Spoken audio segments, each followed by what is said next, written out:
अस्सलाम वालेकुम, मेरा नाम है जहाज़ेब हाशमी और ये है हैवल H6 HEV 2024 मॉडल। ये हैवल H6 का HEV वर्जन है जो कि रिसेंटली लॉन्च किया गया है 1-1.5 साल पहले और ये गाड़ी बहुत ज़्यादा पॉपुलर हुई थी अपने टाइम पे। अभी भी ये गाड़ी बहुत ज़्यादा पॉपुलर है, मेनली अपनी लुक्स और अपने फीचर्स की वजह से। प्लस ये गाड़ी हाइब्रिड है तो अपनी एवरेज की वजह से भी ये गाड़ी अपनी मार्केट काफ़ी तेज़ी से बनाती जा रही है। और इस गाड़ी के बाद बहुत सारी कंपनीज ने अपनी भी हाइब्रिड कार्स निकाली हैं, जैसे कि टोयोटा ने क्रॉस निकाली है, होंडा ने सेंटा फे निकाली है और इसके अलावा फिर और भी सारी गाड़ियां पाकिस्तान में आने लगी हैं जो कि हाइब्रिड हैं या इलेक्ट्रिक हैं। लेकिन असल मार्केट इसने ब्रेक की है। ये गाड़ी फीचर्स के लिहाज से बहुत ज़्यादा इक्विप्ड है, एवरेज भी आपको काफ़ी अच्छी देती है। क्या देती है वो मैं आगे कवर करूंगा इस रिव्यू के अंदर। फिलहाल अगर बात की जाए सबसे इंपॉर्टेंट चीज़ की तो वो है इस गाड़ी की प्राइस। तो इसकी डिमांड 1,28,50,000 रुपये है और ये गाड़ी रेडीली अवेलेबल है। ये गाड़ी साइकिल मोटरस्पोर्ट के पास अवेलेबल है और अगर आपने इसके बारे में कोई इन्फॉर्मेशन लेनी है तो आप इस दिए गए नंबर पर कॉल कर सकते हैं या फिर आप साइकिल मोटरस्पोर्ट को विजिट कर सकते हैं जो कि रावलपिंडी में DH2 के गेट 1 के अपोजिट लोकेटेड है। साइकिल मोटर्स की टोटल 2 ब्रांचेस हैं, एक रावलपिंडी में मरीन रोड पे और फिर एक रावलपिंडी में ये वाली ब्रांच। इन दोनों ब्रांचेस पे गाड़ियों की बाइंग एंड सेलिंग के साथ साथ गाड़ियों के काम भी किए जाते हैं, जैसे कि tints, wrap, ceramic coating, PPF, graphene coating. यहाँ पे गाड़ियाँ फेसलिफ्ट भी की जाती हैं और इसके अलावा यहाँ पे फिर एक पेंट बूथ भी अवेलेबल है। तो गाड़ियों के मॉडिफिकेशन या बाइंग एंड सेलिंग के किसी भी तरह के काम के लिए cycle Motors and cycle motorsports is the place. Overall it's a great H6 and today I'm going to review it. Let's start with the exterior of this car. Looks के लिहाज से ये गाड़ी काफी फ्यूचरिस्टिक लगती है। इस तरह से कि इस गाड़ी की ग्रिल काफी यूनिक है और इसके अलावा इसकी हेडलाइट्स भी काफी शार्प सी हैं। इन हेडलाइट्स को लिटरली देख के फील आती है कि ये ऑडी की हेडलाइट्स हैं। अगर आप इसको डी बैच करके खड़ा कर दें तो एक बंदा इसको ऑडी से कंफ्यूज कर सकता है। इसके अलावा अगर बात की जाए इस गाड़ी के फीचर्स की तो फीचर ये गाड़ी बहुत ज़्यादा डिसेंट ऑफर करती है। इस तरह से कि इस गाड़ी की हेडलाइट्स जो हैं इनमें ऑटोमेटिक वाला फीचर आता है, यानी कि डे और नाइट को सेंस करके ऑटोमेटिकली ऑन या ऑफ तो होंगी ही, प्लस आप इसकी हाइट को भी एडजस्ट कर सकते हैं। फिर इसके अलावा नीचे यहाँ पे काफी शार्प DRS दी गई हैं जो कि इंडिकेटर में स्विच करती हैं और इसके अलावा इन हेडलाइट्स में 2 पॉइंट दिए गए हैं, लो और हाई के लिए अलग-अलग। और इसके अलावा इस गाड़ी की ग्रिल भी यूनिक है as compared to any other H6। Hybrid वाली कार के अंदर ग्रिल ऐसी आती है। इसमें बेसिकली 3 मेन वेरिएंट्स आते हैं, H6 1.5 front wheel drive, H6 2.0 all wheel drive और फिर ये गाड़ी जो कि 1.5 हाइब्रिड फ्रंट व्हील ड्राइव है। ये गाड़ी अच्छी खासी पावरफुल है और इसमें ग्रिल भी यूनिक दी गई है ताकि आप इसको फ्रंट से ही स्पॉट कर सकें कि ये गाड़ी यूनिक है। बैक पे भी कुछ क्यूज दिए गए हैं, साइड पे भी कुछ क्यूज दिए गए हैं जहां से आप पकड़ सकते हैं कि गाड़ी top of the line version है। वो क्या है मैं ये कवर करूंगा अभी। इसके अलावा ये बेसिकली एक गैलेक्सी ग्रिल है। इसमें बहुत सारे स्टार्स दिए गए हैं जो लाइट में काफी ज्यादा शाइन करते हैं और इसमें फॉग लैंप भी LED में आते हैं। फॉग लैंप के आसपास इसके पार्किंग सेंसर्स दिए गए हैं जो कि अगेन मेरे ख्याल से एक अच्छा फीचर है और इसमें रडार भी आता है। इसके बाद भी थोड़े से हिडन दिए गए हैं, यानी कि बोनट के नीचे हैं और ऊपर भी यहाँ पे कुछ फीचर्स दिए गए हैं जो कि इस गाड़ी के बहुत सारे फीचर्स को इनेबल करते हैं। वो क्या है मैं कवर करूंगा अभी। और अगर बात की जाए इस गाड़ी की साइड प्रोफाइल की तो साइज के लिहाज से ये गाड़ी एक कह सकते हैं कि मिड साइज SUV है। ये गाड़ी क्रॉसओवर जो कार्स होती हैं यूजुअली उनसे ज़्यादा बड़ी है। साइज के लिहाज से इस गाड़ी की कॉम्पिटिशन ओशान X7 बनती है या फिर चेरी टीगो 8 प्रो बनती है। ये गाड़ी साइज में स्पोर्टेज, टोला क्रॉस इन सब गाड़ियों से ज़्यादा बड़ी है और इसके अलावा इसमें फीचर भी बहुत ज़्यादा दिए गए हैं। अपनी कैटेगरी में सबसे ज़्यादा फीचर रिच कार है। टोला क्रॉस भी इतने फीचर्स ऑफर नहीं करती। इस तरह से कि इस गाड़ी के साइड मिरर जो है रिट्रैक्टेबल हैं, एडजस्टेबल हैं, इनमें ऑटो का फीचर भी आता है, ये हीटेड भी हैं, इनमें ब्राइट्स और मॉनिटर्स भी दिए गए हैं। ये सारे फीचर्स यहाँ तक टोला क्रॉस भी ऑफर करती है, लेकिन इसमें नीचे यहाँ पे कैमरास भी दिए गए हैं। ये चीज़ क्रॉस में नहीं आती। ये गाड़ी आपको 360 डिग्री कैमरास ऑफर करती है जो कि आपको इसके सराउंडिंग्स का व्यू देते हैं। फिर इसके अलावा H6 HEV के अंदर ये एक फ्रिल आती है जो कि अगेन सिर्फ हाइब्रिड वर्जन तक लिमिटेड है। इसके छोटे वर्जन में ये चीज़ नहीं आती। यहाँ से आप डिस्टिंग्विश कर सकते हैं कि गाड़ी top of the line version है। फिर इसमें नीचे यहाँ पे क्रोम की फ्रिल्स दी गई हैं। साइज के लिहाज से ये गाड़ी काफ़ी ऊंची है और इसमें ऊपर या फिर रूफ फ्रिल्स भी दी गई हैं जो कि इसकी लुक में एक SUV वाला टच ऐड करते हैं। इसके अलावा इसमें रिम भी 19 इंचेस के आते हैं जिन पे मैं आगे डिस्कशन करूंगा अभी। और अगर बात कीजिए इस एंड की तो इसमें जो रेयर डोर है ये भी अच्छा खासा मैसिव है। ये गाड़ी साइज के लिहाज से बहुत जॉइंट है और इसी वजह से इसके डोर्स भी काफ़ी बड़े हैं। इसमें एंटी और भी काफ़ी आसान है। मैं यहाँ पे आराम से बैठ सकता हूँ इस तरह से। मुझे इसमें ज़्यादा नीचे नहीं बैठना पड़ेगा या ज़्यादा चढ़ के नहीं बैठना पड़ेगा। फॉर्च्यूनर में आपके लिए चढ़ना मुश्किल होता है, सिविक जैसी कार में आपके लिए बैठने के बाद निकलना मुश्किल होता है, लेकिन ये गाड़ियाँ मेरे ख्याल से आइडियल हैं। इस साइड पे आप जाकर आराम से बैठ सकते हैं, निकलना भी इससे ईजी है और इसमें जो रेयर विंडोज हैं ये भी समवॉट टिंटेड आईवी हैं। इसके अलावा ये गाड़ी व्हील आर्चेस भी ऑफर करती है व्हील्स के आसपास और फिर इसमें नीचे प्लास्टिक की फ्रिल्स कंटिन्यू करती हैं डोर्स के आसपास और रेयर बम्पर में भी और फ्रंट बम्पर में भी, जो कि इस गाड़ी की लुक में एक SUV वाला टच करते हैं। फिर इसके अलावा ये गाड़ी यहाँ साइड पे भी पार्किंग सेंसर्स ऑफर करती है, यानी कि यहाँ तक की ऑब्स्टिकल्स इंडिकेट करेगी कि ख्याल रखें यहाँ पे ऑब्स्टिकल है। तो अगेन मेरे ख्याल से ये एक अच्छा फीचर है। और अगर बात की जाए इस गाड़ी के रेयर लुक की, तो ये भी मेरे ख्याल से इस कैटेगरी में सबसे बेस्ट है। इसकी बैक पैक की काफी बड़ी नियॉन एलईडी कंटिन्यू करती है एंड टू एंड, जो कि इस गाड़ी की लुक को एक प्रॉपर इलेक्ट्रिक कार वाली फील देती है। इलेक्ट्रिक कार्स मोस्टली जैसे कि e-tron GT देख लें, पोर्शे टाइकान देख लें या मोस्टली कार्स देख लें, उनमें इसी तरह बैक पे एक लैंप कंटिन्यू करता है end to end, and this car is no different. इस गाड़ी के लॉन्च होने से पहले जब ये गाड़ी पाकिस्तान में आई थी सिंपल इंजन के साथ, तो मैं कहता था कि लिटरली ये इलेक्ट्रिक कार जैसी लुक देती है, और अगर इसमें कोई हाइब्रिड इलेक्ट्रिक वर्जन आता तो बहुत बेहतर था। और ये लाइक प्रॉपर इसको कम्प्लीमेंट कर रही है। HEV वाली कार में यहाँ पे बैक पे एक HEV का बैच दिया गया होता है, और इसके अलावा बैक पे भी गाड़ी फीचर्स बहुत सारा ऑफर करती है। इस तरह से इसमें बैक पे पार्किंग सेंसर्स हैं, इसमें रेयर फॉग भी आती है, टेल लाइट्स की ये LED में है, ऊपर इसमें यहाँ पे एक वाइपर भी दिया गया है, और इसमें फिर ये स्पॉइलर दिया गया है, और स्पॉइलर के अंदर इसके जो ब्रेक लैंप है ये अगेन HEV वाली कार के अंदर डिस्टिंक्टिव है। यहाँ से आप आइडिया लगा सकते हैं कि ये गाड़ी HEV है। इसमें ये 4 अलग अलग ब्रेक लैंप दिए गए हैं, जबकि इसके छोटे वर्जन के अंदर ये सिर्फ एक ही लाइन आती है। फिर ये गाड़ी टेलगेट भी पावर ऑफर करती है। इसको मैं इस तरह बटन से भी अनलॉक कर सकता हूँ लाइक दिस, और इसमें किक अनलॉकर भी आता है। मैं अगर बैक पे जाके किक करूंगा तो किक करने से भी इसकी ट्रंक अनलॉक हो जाएगी। फिर इसकी ट्रंक कैपेसिटी भी अच्छी खासी स्पेशियस है। इस नीचे की लिड को उठा के मैं इसकी इन्वर्टर किट एक्सेस कर सकता हूँ, लेकिन यहाँ पे स्पेयर टायर नहीं आता, और इसकी वजह यह है कि ये गाड़ी हाइब्रिड है, तो इसमें बैक पे बैटरी पैक दिया गया है। ट्रंक के अंदर इसका एक बूट सेपरेटर भी आता है, जिसको मैं उतार सकता हूँ। इसके सेकंड रो सीट्स को भी फोल्ड कर सकते हैं, और इसकी ट्रंक में LED लाइट्स भी दी गई हैं। ट्रंक को बंद करने के लिए अगर मैं यहाँ पे किक करूंगा तो इसकी ट्रंक ऑटोमेटिकली बंद होगी लाइक दिस, क्योंकि इसमें किक अनलॉकर आता है। इसके अलावा यहाँ पे कुछ खास है नहीं। इसके बाद अगर बात की जाए इस गाड़ी के इंटीरियर की, तो इंटीरियर भी इस गाड़ी का लुक्स के लिहाज से पूरी कार की तरह काफी फ्यूचरिस्टिक है। इसमें कलर टोन्स भी ऑफर होती हैं, चेरी और कैमल ब्राउन। ये गाड़ी कैमल ब्राउन वाली कार है।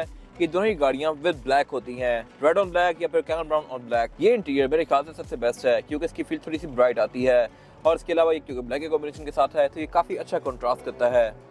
इन सारी चीज़ों में आगे बात करूंगा। अभी फिलहाल अगर बात की जाए इस गाड़ी के स्टीयरिंग व्हील की, तो स्टीयरिंग व्हील इस गाड़ी का 3 स्पोक है। इसमें लेफ्ट और राइट स्पोक पर डिफरेंट कंट्रोल्स दिए गए हैं। लेफ्ट स्पोक के जो कंट्रोल्स हैं ये मल्टीमीडिया सिस्टम के हैं। राइट स्पोक के जो कंट्रोल्स हैं यहाँ से आप इसके MID के बीच में नेविगेट कर सकते हैं, और इसके अलावा इसका स्टीयरिंग व्हील भी काफ़ी स्लीक सा है। ये पूरा ही लेदर की फिनिश में है, और इसके अलावा आप इसको एडजस्ट भी टेलीस्कोपिकली कर सकते हैं। फिर इसके अलावा इसकी हेडलाइट के कंट्रोल स्टीयरिंग के लेफ्ट साइड पे दिए गए हैं, मोस्टली ब्रिटिश कार्स की तरह, और वाइपर के कंट्रोल राइट पे दिए गए हैं, और स्टीयरिंग के पीछे को स्टिक दी गई है जो कि क्रूज कंट्रोल की है।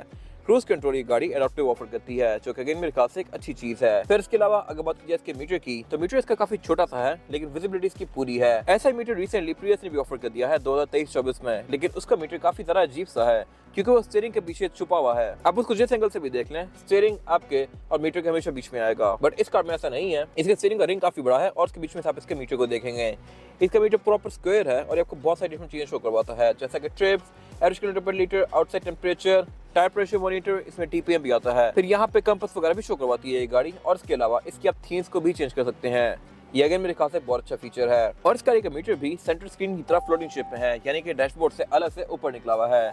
फिर ये गाड़ी हेड्स अप डिस्प्ले भी ऑफर करती है। इसका हेड्स अप डिस्प्ले है भी अच्छा खासा मैसिव साइज में। यहाँ पे आपको इस गाड़ी की स्पीड, गाड़ी की वार्निंग्स, रोड साइन, और इसके अलावा रोड भी शो करवाता है। अगर ये गाड़ी लेन से बाहर जा रही हो तो यहाँ पे आपको इंडिकेट करेगा।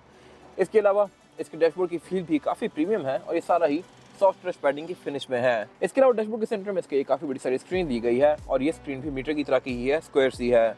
इसकी भी आप चीज को चेंज कर सकते हैं, और इसके अलावा यहाँ पे आपको Android auto, Apple CarPlay, radio, USB, aux, इस तरह की सारी चीजें ऑफर करती है, और अपने फोन को यहाँ पे ब्लूटूथ से भी कनेक्ट कर सकते हैं। फिर यहाँ पे आपको ये गाड़ी क्लाइमेट कंट्रोल भी शो करवाती है, और by the way climate control भी इस गाड़ी में डुअल जोन है, यानी कि ड्राइवर और पैसेंजर अपनी मर्जी के लिहाज से क्लाइमेट कंट्रोल को एडजस्ट कर सकते हैं। फिर इसके अलावा नीचे यहाँ पे जो इसके एयरमेंट्स दिए गए हैं, इनकी फीस भी काफी डिसेंट सी है, और इसके अलावा इस नीचे वाले एरिया में ये गाड़ी एम्बिएंट लाइटिंग भी ऑफर करती है। इसके डैशबोर्ड में यहाँ पे प्रॉपर एम्बिएंट लाइट्स दी गई हैं, जो कि इसकी फील को काफी बेहतर बनाती हैं, और सेम एम्बिएंट लाइट्स के डोर्स के अंदर भी ऑफर की गई हैं। अगेन एम्बिएंट लाइटिंग वाला फीचर H6 HEV के अंदर लिमिटेड है। इसके छोटे वर्जन में एम्बिएंट लाइटिंग नहीं आती। फिर इसके अलावा नीचे यहाँ पे कुछ फिजिकल बटन दिए गए हैं, जो कि क्लाइमेट कंट्रोल के हैं, AC के हैं, रेयर विंडशील्ड डिफॉगर है, और फ्रंट विंडशील्ड डिफॉगर है, हेडलाइट का बटन दिया गया है, और फिर यहाँ पे एक P के साइन के साथ बटन दिया गया है। ये बेसिकली इसकी पार्किंग एड है। ये बटन प्रेस करने से ये गाड़ी आपको इसका 360 डिग्री व्यू देगी। इसमें 4 कैमरास आते हैं एक्सटीरियर पे, एक फ्रंट पे, एक बैक पे, और 2 साइड्स पे, जो कि आपको इस गाड़ी का ऑल अराउंड व्यू देते हैं, और इस व्यू के बीच में आप अपनी मर्जी के लिहाज से स्विच भी कर सकते हैं लाइक दिस। ये मेरे ख्याल से बहुत डिसेंट फीचर्स है, और इसके अलावा इसकी जो लाइंस हैं ये भी डायनामिक है। अगर मैं इस गाड़ी को मोड़ूंगा तो इसकी लाइंस भी साथ टर्न करेंगी, बेशक वो फ्रंट की हो या बैक की हो। फिर इसके अलावा नीचे यहाँ पे एक ये पैनल ब्लैक फिनिश में एरिया दिया गया है, नीचे वायरलेस चार्जर दिया गया है, इसमें वायरलेस चार्जिंग भी आता है। अगर आपका फोन वायरलेस चार्ज होता है तो आप यहाँ प्लेस करेंगे तो वो चार्ज होना शुरू हो जाएगा। और इससे पीछे इसका गेयर सिलेक्टर दिया गया है। इसमें जो गेयर सिलेक्शन है वो है P, R and D की। इसको आप मैनुअली नहीं चला सकते, इसके छोटे वर्जन में मैनुअल वाला फीचर भी आता है, यानी कि उसमें पैडल शिफ्टर्स दिए गए होते हैं और आप उसको डिफरेंट गियर्स के बीच में पैडल शिफ्टर से स्विच कर सकते हैं। बट HEV के अंदर ये चीज़ नहीं आती। इसके अलावा इसका जो गियर का डिज़ाइन है ये भी काफ़ी यूनिक सा है। ये रोटरी शेप में है, इसको आप घुमा के डिफरेंट गियर्स के बीच में स्विच कर सकते हैं लाइक दिस। और इसके अलावा पार्किंग करने के लिए एक बटन दिया हुआ है। रेंज रोवर में भी इस तरह के गियर आते होते हैं। फिर इसके अलावा पीछे इसकी पार्किंग ब्रेक दी गई है जो कि इलेक्ट्रॉनिक है, जिसको आप इस तरह से रिलीज या एंगेज कर सकते हैं। पीछे ऑटो होल्ड दिया गया है और साथ 2 कप होल्डर्स दिए गए हैं। उससे पीछे इसका सेंटर कंसोल दिया गया है जो कि स्पेस के लिहाज से डिसेंट है और यह भी लेदर की फिनिश में है। और उसके अलावा नीचे यहाँ पे एक और स्टोरेज एरिया दिया गया है जहाँ पर आप अपनी कीज या इस तरह की चीजें रख सकते हैं। नीचे यहाँ पे पावर आउटलेट दिए गए हैं दोनों साइड्स पे। और इसके अलावा अगर बात की जाए इस गाड़ी की सीट्स की, तो सीट्स भी इस गाड़ी की पूरी ही लेदर की फिनिश में है। ड्राइवर और पैसेंजर की सीट्स दोनों इलेक्ट्रॉनिकली एडजस्टेबल हैं, इनमें लंबा सपोर्ट भी आता है, लेकिन पैसेंजर की सीट के अंदर कंट्रोल वहाँ भी दिए गए हैं और यहाँ भी दिए गए हैं। अगर पिछले पैसेंजर बैठ के इस गाड़ी की सीट को एडजस्ट करना चाहें तो वो भी इस तरह से कर सकते हैं लाइक दिस। तो ये अगेन मेरे ख्याल से एक अच्छा फीचर है। पिछले पैसेंजर भी इसको एडजस्ट कर सकते हैं और मैं भी कर सकता हूँ। यूजुअली ड्राइवर यहाँ बैठ के उस सीट को एडजस्ट नहीं कर सकता, बट इस गाड़ी में सीन डिफरेंट है। इसके अलावा ये सीट्स परफोरेटेड हैं, यानी कि इनमें पंच होल्स दिए गए हैं। ये डुअल कॉम्बिनेशन में है इंटीरियर की तरह ही। ऊपर वाला एरिया इस गाड़ी में कैमल ब्राउन है, नीचे वाला ब्लैक है और सेम कॉम्बिनेशन इसका डोर्स के अंदर भी फॉलो किया गया है। डोर्स भी इस गाड़ी के अच्छे खासे मैसिव हैं और ये भी 2 टोन में है। और इसके अलावा इसमें सारी ही विंडोज सिंगल टैप वाली आती हैं, यानी कि ऑल ऑटो। इनको मैं सिंगल टैप से फुली रोल डाउन या रोल अप कर सकता हूँ लाइक दिस। और ये गाड़ी स्पीकर भी अच्छे ऑफर करती है। फिर इसके अलावा इसमें विंडोज के कंट्रोल से ऊपर यहाँ पे इसके लॉक अनलॉक दिए गए हैं और साइड मिरर के कंट्रोल दिए गए हैं। इसमें साइड मिरर भी रिट्रैक्टेबल आते हैं, लेकिन आप इनको फोल्ड कैसे करेंगे? फोल्ड करने का तरीका ये है कि इन दोनों ही बटन्स को आप इकट्ठा प्रेस करेंगे लाइक दिस, तो ये फोल्ड हो जाएंगे। मैं दोबारा प्रेस करूंगा तो ये अनफोल्ड हो जाएंगे। ये अगर मेरे ख्याल से मजे की चीज़ है। और इसके अलावा ये गाड़ी वैनिटी मिरर भी ऑफर करती है ड्राइवर और पैसेंजर दोनों के लिए विद अ लाइट, जो कि ऑटोमेटिकली ऑन होती हैं लाइक दिस। फिर इसके अलावा इस गाड़ी में रियर व्यू मिरर भी ऑटो डिमिंग वाला आता है, यानी कि तेज लाइट्स को सेंस करके ऑटोमेटिकली डिम हो जाता है। और इसके अलावा फिर यहाँ पे केबल लाइट्स दी गई हैं जो कि LED में है। सनग्लास होल्डर दिया गया है और इसकी पैनोरामिक रूफ दी गई है। पैनोरामिक रूफ के कंट्रोल यहाँ पे है और ये पैनोरामिक रूफ कोरोला क्रॉस में नहीं आती। ये गाड़ी एक बल्क ऑप्शन है क्योंकि इसमें फीचर्स कंपैरेटिवली इस कैटेगरी किसी भी कार से बहुत ज़्यादा आते हैं। इसके अलावा यहाँ पे कुछ खास है नहीं। इसके बाद अगर बात की जाए इस गाड़ी में रेयर पैसेंजर्स के लिए सीटिंग कैपेसिटी की, तो ये भी बैक पे अच्छी खासी स्पेशियस है। मेरे पास यहाँ पे लेग रूम का बिल्कुल भी कोई इशू नहीं है और ना ही हेडरूम का। बैक पे गाड़ी फॉर्च्यूनर जितनी खुली है, यहाँ पे आप 3 लोग आसानी से बैठ सकते हैं। 4 लोग आना चाहें तो फिर भी आ सकते हैं, लेकिन फिर ज़्यादा कंफर्टेबल नहीं होंगे। ये गाड़ी आइडियली 3 लोगों के लिए डिज़ाइन की गई है, इसलिए यहाँ पे हेडर्स भी 3 ही दिए गए हैं। और इसके अलावा फीचर भी ये गाड़ी बैक पे बहुत अच्छे ऑफर करती है। इस तरह से कि इसमें बैक पे एयर वेंट्स आते हैं, पावर आउटलेट आते हैं 2 अलग अलग। और इसके अलावा सेंटर में फिर ये गाड़ी सेंटर कंसोल भी ऑफर करती है जिसमें कप होल्डर्स आते हैं। इसके अलावा इसमें फिर ये रेयर सीट्स जो हैं ये फोल्डेबल भी हैं और ये फ्रंट जितनी ही कंफर्टेबल है। मोस्टली कार्स बैक पे चीप आउट कर जाती हैं, या उनमें सीट्स का मटेरियल डिफरेंट होता है या फिर उसके डोर प्लास्टिक में आते हैं। जैसे कि अगर आप स्पोर्टेज देख लें, स्पोर्टेज में फ्रंट पे आर्मरेस्ट के ऊपर लेदर आता है लेकिन बैक पे प्लास्टिक आता है। इस गाड़ी में ऐसा नहीं है, इसमें पूरी गाड़ी में क्वालिटी सेम रखी गई है। और इसके अलावा बैक पे ये गाड़ी फिर लाइट भी ऑफर करती है, रीडिंग लाइट्स, जिनको मैं इस तरह से ऑन ऑफ कर सकता हूँ और ये ऑन भी आई साइज से होती हैं ट्रांजिशन इफेक्ट के साथ। तो यहाँ पे हर एक चीज़ पे काफ़ी वर्क किया गया है। इसके अलावा इसकी छत का मटेरियल भी अच्छा है। मोस्टली पाकिस्तानी कार्स छत कपड़े की ऑफर करती हैं जो कि काफ़ी जल्दी गंदी हो जाती है, लेकिन इसमें ऐसा नहीं है। ये मटेरियल थोड़ा डिफरेंट है जो कि सिविक रिबॉन्ड या रिबर्थ में आया करता था और ये मटेरियल आसानी से गंदा नहीं होता और अगर गंदा हो भी जाए तो साफ़ भी बड़ी आसानी से हो जाता है। फिर बाकी इसमें बैक पे सीट बेल्ट्स दी गई हैं, आसपास के पोर्ट्स दिए गए हैं, डोर्स में स्पीकर आते हैं और ट्विटर्स भी आते हैं। और इसके अलावा ये गाड़ी एयर बैग भी 8 ऑफर करती है। इसमें रेयर पिलर्स में भी एयर बैग्स दिए गए हैं। इसके अलावा ऊपर इस गाड़ी में पैनोरामिक रूफ आती है जो कि रेयर पैसेंजर्स का व्यू इस गाड़ी में काफ़ी अच्छा बनाती है। और इसके आप सनशेड को भी अपनी मर्जी के लिहाज से एडजस्ट कर सकते हैं। फिलहाल ये पार्शियली ओपन है, हाफ ओपन है। इसको मैं अगर फुल खोलना चाहूँ तो फुल भी खोल सकता हूँ, फुल बंद करना चाहूँ तो वो भी कर सकता हूँ, लेकिन ये कंट्रोल फ्रंट से ही होता है। और इसके अलावा यहाँ पे कुछ खास है नहीं। इसके बाद अगर बात की जाए इस गाड़ी के इंजन की, तो इंजन हैवेल S6 पाकिस्तान में 3 ऑफर कर रही है। 1.5 turbo front wheel drive, 2.0 all wheel drive और फिर ये वाली गाड़ी जो कि 1.5 टर्बो हाइब्रिड है। ये गाड़ी परफॉर्मेंस के लिहाज से टोटल बीस्ट है। अगर बात की परफॉर्मेंस फिगर्स की, तो ये गाड़ी 271 हॉर्स पावर प्रोड्यूस करती है along with 750 newton metre of torque. अगर मैं कंपैरिजन करूं इसका किसी और गाड़ी से, जैसे कि अगर फॉर्च्यूनर से कर लें, तो फॉर्च्यूनर 201 प्रोड्यूस करती है हॉर्स पावर, जबकि इसके 271 है। ये गाड़ी फॉर्च्यूनर से भी ज़्यादा पावरफुल है। फिर फॉर्च्यूनर का टॉर्क 500 न्यूटन मीटर है, इस गाड़ी का 750 न्यूटन मीटर है। तो ये गाड़ी हर लिहाज से फॉर्च्यूनर से भी ज़्यादा पावरफुल है। और इसके अलावा ये गाड़ी आराम से मोस्टली पाकिस्तानी कार्स को बीट कर सकती है परफॉर्मेंस के लिहाज से। और सिर्फ यही नहीं, ये गाड़ी हाइब्रिड भी है। हाइब्रिड होने की वजह से इस गाड़ी की एवरेज बहुत अच्छी आती है। ये गाड़ी आपको आराम से 18-19 तक की एवरेज दे सकती है डिपेंडिंग अपॉन ड्राइविंग पैटर्न, जो कि इस साइज की कार के लिहाज से बहुत अच्छी है। फिर इसके अलावा ट्रांसमिशन भी इस गाड़ी में ECVT आती है। इंजन इसका दिखने में काफ़ी मिनिएचर सा है, लेकिन यहाँ पे आसपास काफ़ी सारे मैकेनिज्म दिए गए हैं जो कि इसके इंजन ब्रेक का काफ़ी सारा एरिया ले जाते हैं। बाकी इसमें ABS, traction control, driving modes, इस तरह की सारी चीज़ें आती हैं।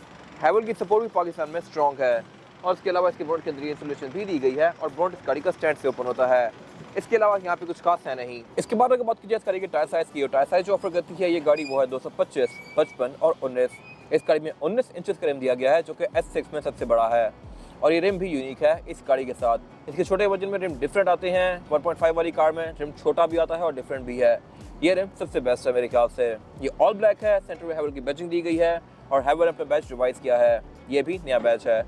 और इसके अलावा ये फिर टायर जो है ये है हैंकॉक वेंटस S1 EVO, जो कि एक अच्छा टायर है और आपको तकरीबन 30-40 किलोमीटर एक अच्छी राइड प्रोवाइड करेगा। फिर इसके अलावा इस गाड़ी में ऑल डिस्क ब्रेक आती है, यानी कि फ्रंट पे भी और बैक पे भी। फिर इसमें ABS भी आती है, ड्राइविंग मोड्स भी आते हैं जो कि इस राइड को और सारा बेहतर बनाते हैं। और इसके अलावा यहाँ पे कुछ खास है नहीं। ये था आज का रिव्यू। अगर आपको ये रिव्यू पसंद आया तो इस रिव्यू को लाइक कीजिए, मेरे चैनल को सब्सक्राइब कीजिए और अगर आपके पास इन गाड़ियों से रिलेटेड कोई भी राय है तो उसको कमेंट सेक्शन में शेयर जरूर कीजिएगा, ताकि वो लोग जो ये गाड़ियाँ लेने वाले हैं वो आपकी राय से फायदा उठा सकें। अपना ख्याल रखिएगा। Thank you.